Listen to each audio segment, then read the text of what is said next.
What's up, people of YouTube? I'm Karsatowski, and welcome back to the Karsatowski Bowling YouTube channel. So today we are back doing a PBA bowling breakdown, and today's video is the 1997 PBA Wichita Open. So let's get on to the title match of this classic event. Okay, everybody, so here we are to the title match of the 1997 PBA Wichita Open, featuring Parker Bohn III versus Brian Voss. Parker Bohn is the #1 seed of this event, and he is pretty much has the same amount of titles as he's been on tour at this point. So pretty good career Parker has had throughout the 80s. He joined the tour around 1983, 1984. And at this time, he has over 10 titles, so he's technically Hall of Fame eligible. But the one thing about Parker Bohn III is that he actually did not win a major until he almost reached 20 titles. And this year, he's had 6 TV appearances, so right about a third of the time he's made TV. So Parker has always been really good at making TV, and he had that opening split there. Ball went a little light. He'll have to make an adjustment next time in that lane. And here we have Brian Voss with a career total of 25 titles with 1 major. Nice down and in player with good mechanics, and he also starts off with a split of a unlucky 7-10 split. That ball finished in the pocket a little bit light, and here we are, Mark Roth, the first bowler to ever convert the 7-10. And that was a wild one right there. And Brian Voss trying to become the next bowler to do it, and he doesn't. He actually goes at it similar to how Mark Roth did, except he didn't get the ball enough right. So Brian Voss has been retired from the tour now ever since about 2010, 2011. And since then, he's coached in a few different places, and he has bowled on the PBA 50 Tour. He hasn't had a ton of success on the PBA 50 Tour, but his game isn't quite what it used to be, obviously with him being in his mid-60s, but back in the 90s and the 2000s, this was one of the most solid games out of any PBA pro. Nice backswing, nice follow-through, and nice finish position. He really uses his legs to the foul line, has that nice trail leg that's on the floor. That's a good game to emulate, as well as Parker's game is. So Parker went light on the left lane, and now he goes high on the right lane. Both players are trying to get warmed up. Parker has been sitting for 3 matches, so he's pretty much going in cold, with the exception of a little bit of practice time. Yeah. 8-3 is top seed, so Parker has won 8 of his 13 titles as the top seed. So more than half of his titles at this point have come from as the top seed. And they always have this interview of the player who lost the previous match. And that's Dave Houston, who I believe is the only player to this day to have won the US Open back-to-back times, which is a feat that actually quite a few players have almost accomplished in their careers. But Dave Houston is the only player to ever do it. And Parker gets that ball to a little bit of a better spot, and it still goes light, but it's enough to take out the 7-pin. And he gets that deadwood, slides across the lane. There we go. It looks like he gets that ball over to about the 2.5 board, it looks like. And he gets that nice swishing strike. Really, he can bowl on the right-hand lane, but this is disturbing on the left. He doesn't want anybody to jump down in front of him. Yep, you got that deadwood. Deadwood's cleared a lot of times because when a bowler is looking down a bowling lane, if there's a deadwood in the lane, then that messes up their peripheral vision. And when you're targeting at specific points down the lane, you don't want anything obstructing that, which is also one of the reasons why that cameras that are placed on the pin decks On the TV finals, the bowlers get distracted by that because it's in their peripheral vision. And that's a nice messenger from Brian Voss. Yeah, he didn't get distracted on that shot. That ball goes a little bit light and carries the 10 pin. And now he takes a 10 pin lead through 3 frames. And Wichita is one of the great college bowling cities. A lot of PBA pros have come out of Wichita State from their bowling program. He goes in, he gets another light hit, but it carries all 10. That's like a can opener strike right there. And now Brian Voss has an opening turkey to lead by 20. Good start. I really like of how they have the trophies going into the commercial breaks, unlike a scenery. They always have it like near a lake or a pond. And I'm going to skip all these ads. We don't need to see these. Alright, so we are back now to this match. So a lot of matches during this time, they would take a break after the first pro has finished the 4th frame. Now, it's a completely uninterrupted title match, which I do prefer that as opposed to taking a break after 4th frame, but yeah, it's just how they used to do it back then.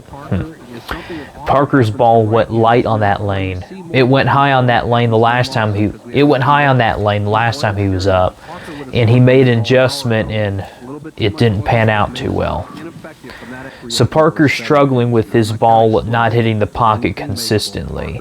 So he's going to need to make an adjustment on this lane. He struck last time on this lane, and he gets that ball much further right, and it looks like he made a ball change.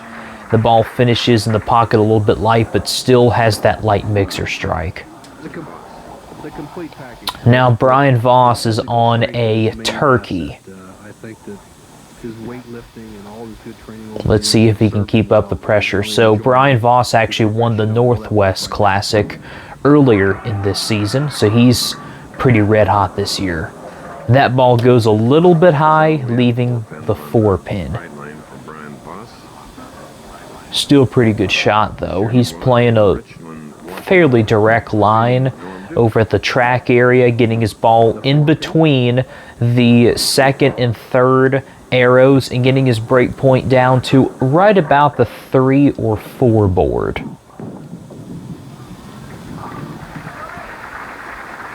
Picks up the 4 pin nicely.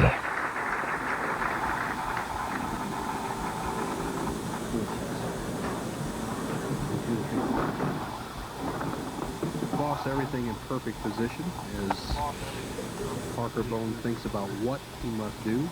Watch Voss's setup, his push away, the length of his arm swing, and how solid he gets the line. Let's see if Brian can get back on the straight train after leaving that 4 pin on the left lane, on the right lane. Here we go. Looks like he's going to have to make a little bit of adjustment because it looked like a good shot. The ball just read down lane pretty violently, and it almost left a nasty looking split. Gets a little love tap on the 4, has the 9 standing with that spare. Yeah, he'll probably have to move his feet about maybe 2 boards left and probably keep the same target, or he might even move his target 1 board left also and try to get that ball to have a little bit more of a wheel into the pocket. But overall, he looks pretty solid so far. And Parker hasn't had quite consistent ball reaction so far in this game. But Parker's going to have to strike here and then double to only be down by 10 pins, in which he does perfectly. And that's his best shot by far of the match. He went to a ball that looks like it goes smoother in the back end, and that was just a perfect shot right there. So if Parker strikes in the 7th frame, then that's pretty much going to make Brian Voss to double in the 7th and 8th frames of his own. And it looks like that Voss is going to have to make a slight adjustment with his feet, and Parker seems to be pretty lined up right now. Let's see if he can maintain that.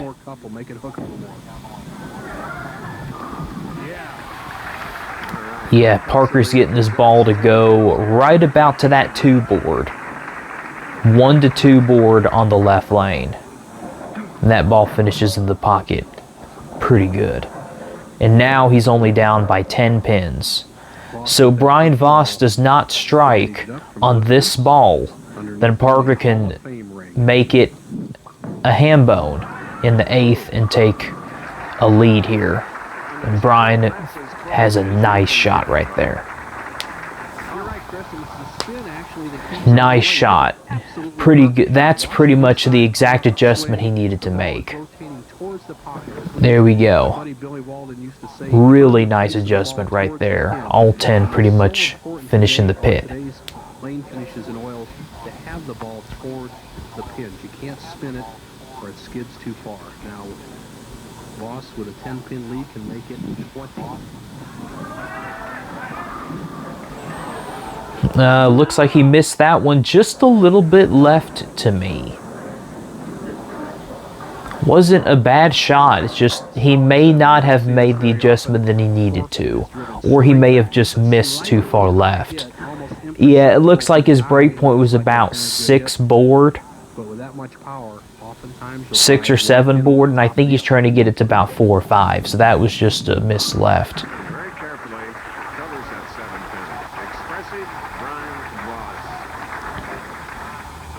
So now, since Brian Voss has not doubled, Parker can get this matched even with the strike in the 8th frame.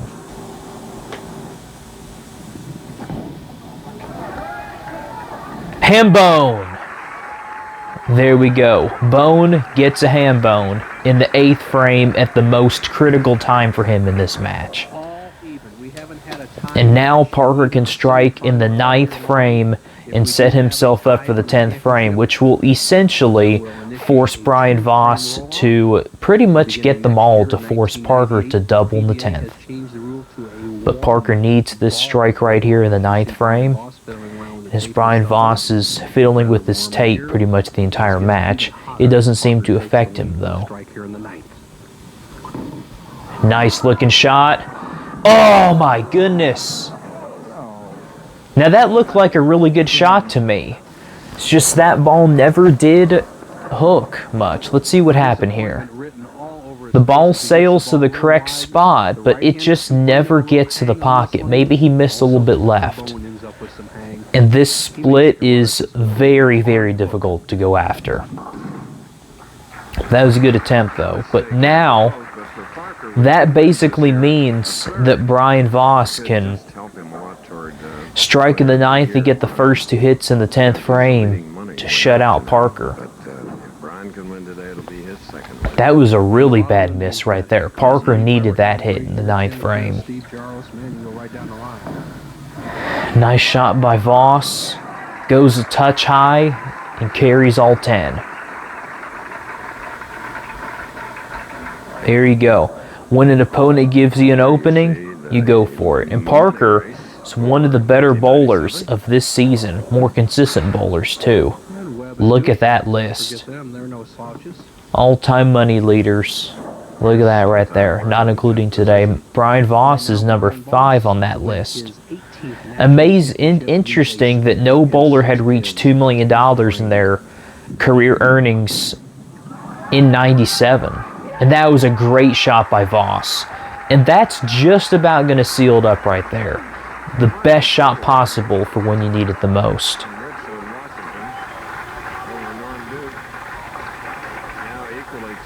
Great shot by Voss. He's pretty much locked up his 2nd title of '97. Just finishing up with the high hard one. And he still strikes. Look at that. Wow. Well, there we go. He can finish with 227. I think it just right down the middle, another rope. Brian Voss, the winner of the Wichita Open. He goes for it again. He misses pretty far left, but it doesn't matter. He's got the win. The 2nd title of the year. Parker just had unfortunate ball reaction though. He did make a ball change, which ended up being pretty good, but that shot in the 9th frame really did cost him. And that's pretty much the end of that stepladder.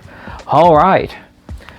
2 legends of the game, and both in the top 11 list of the PBA all-time winnings. Brian Voss is, as of this video, tied with EJ Tackett with 11th all-time with 25 titles, and Parker is all by himself at number 5 all-time titles list. It's nice to see all of these 90s telecasts, and I'm glad that you all are enjoying them. So if you all would like to see any more of these, then be sure that you give this video a like so that I know that you want me to keep doing these. And also, if for some reason all of you or some of you are not subscribed to this YouTube channel, then just go ahead and hit that subscribe button so you'll never miss any more videos. I'm Karsatowski. Keep watching my content, and I'll see you in that next video. See ya!